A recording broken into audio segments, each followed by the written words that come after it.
Добро пожаловать на канал. Это моя авторская история. 3 года назад Итан Харпер перестал ходить после смерти мамы. Врачи не могли помочь, а он сам замкнулся в себе. Пока в его саду не появился Лукас, чья дружба и простые действия начали возвращать Итану жизнь. Приятного просмотра. История происходила в американском городе Болдер, штат Колорадо. 3 года назад 12-летний мальчик по имени Итан Харпер перестал ходить после автомобильной аварии, в которой погибла его мать. Врачи не находили физических причин паралича, но лечение не давало результатов. Мальчик жил в большом доме своего деда, успешного бизнесмена Ричарда Харпера, и полностью замкнулся в себе, потеряв интерес к жизни. Однажды в саду дома появился худой беспризорный мальчик лет 10 по имени Лукас Браун. Он вырос в бедном районе неподалеку и жил с бабушкой, бывшей медсестрой. Лукас без страха подошел к инвалидной коляске Итана и начал перебирать землю в саду.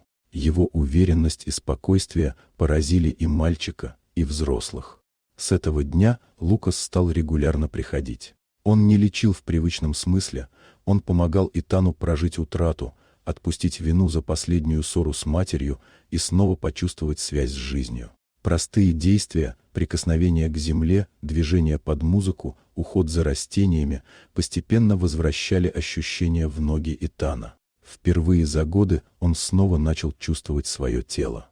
Когда Итан смог пошевелить пальцами ног, затем встать с опорой, а позже сделать первые шаги, это стало переломным моментом не только для него, но и для всей семьи Харперов. Дед понял, что истинное исцеление началось не с медицины, а с принятия и доверия.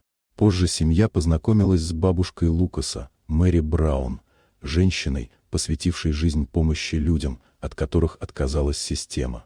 Она хранила письмо матери Итана, полное любви и прощения, и передала его именно тогда, когда мальчик был готов его принять. После этого чувство вины окончательно отпустило Итана, и его восстановление пошло быстрее. Со временем дружба двух мальчиков стала основой для больших перемен. Итан полностью восстановился и вернулся к активной жизни.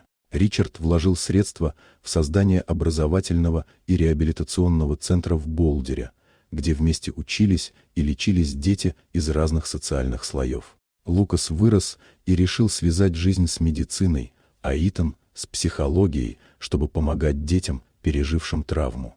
История, начавшаяся с горсти земли в саду, превратилась в путь, который изменил судьбы многих людей. Она показала, что иногда достаточно веры, человеческой связи и готовности снова жить, чтобы невозможное стало реальностью.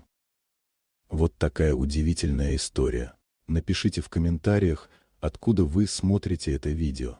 А если вам понравилась история, то поставьте лайк, а также подписывайтесь на канал, впереди еще много интересного.